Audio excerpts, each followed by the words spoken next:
socially stamped, economically stamped, and racially stamped.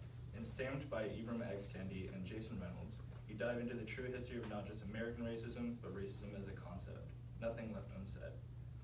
Take a second to imagine if part of your family's history was fresh from the textbooks, especially when it has to do with the great shame of this nation. Well, there's a thing called ancestral trauma, and the book talks about segregationists, and they describe them as haters. And these are people who don't try to hide their racism, they are proud of it. Kendi and Reynolds make a point to show that Stamped is not a history book. And I think they keep making this point because they want readers to truly understand the present racism in America. They also talk about assimilationists, who are described as people who are more likely to accept and like people of color if they change themselves to make them more like white people, of course, because they can't stand differences. So, they start off the book by describing the differences between a segregationist and an assimilationist, and how they are both racist, but one is more open about their racism, segregationist, and one hides it behind, well, they can be accepted by us if they change themselves to be more like us, assimilationist. As the book progresses, we start seeing more connections to past events and people who show racism in America. Why are people of color forced to suppress the trauma of racism? Because it's better than what it used to be. In chapter 21, When Death Comes, Reynolds discusses the bombing of a church where 4 little girls died: Cynthia Wesley, Carol Robertson, Carol Denise McNair, and Addie Mae Collins. When President John F. Kennedy tried to fix it, his approval ratings dropped.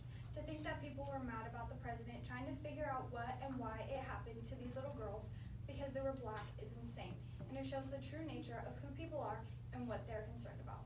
If these little girls were white, the story would be completely different. It would be immediately claimed as a national tragedy.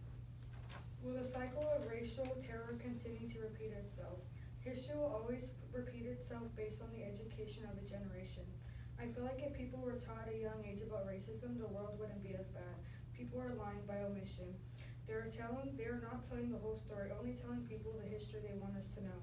White entitlement is one of the biggest characteristics of racial terror. My biggest takeaway as a student was chapter War on Drugs.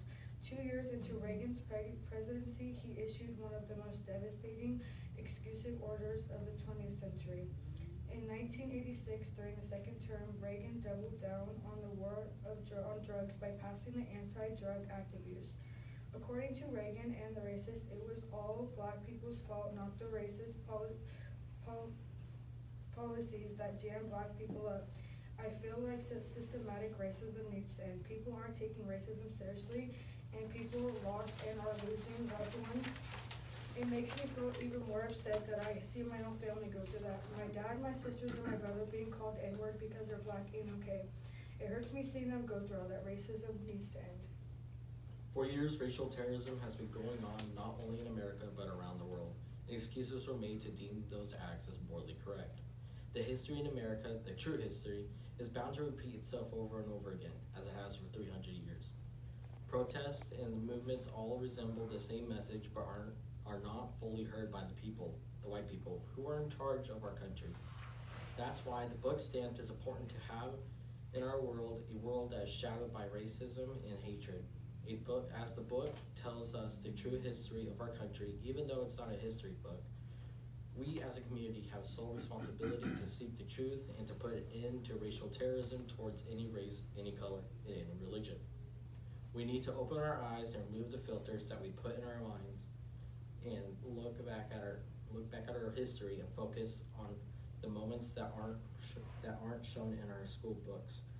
Because there's a lot, and I mean a lot, more details in history that are shown in those moments.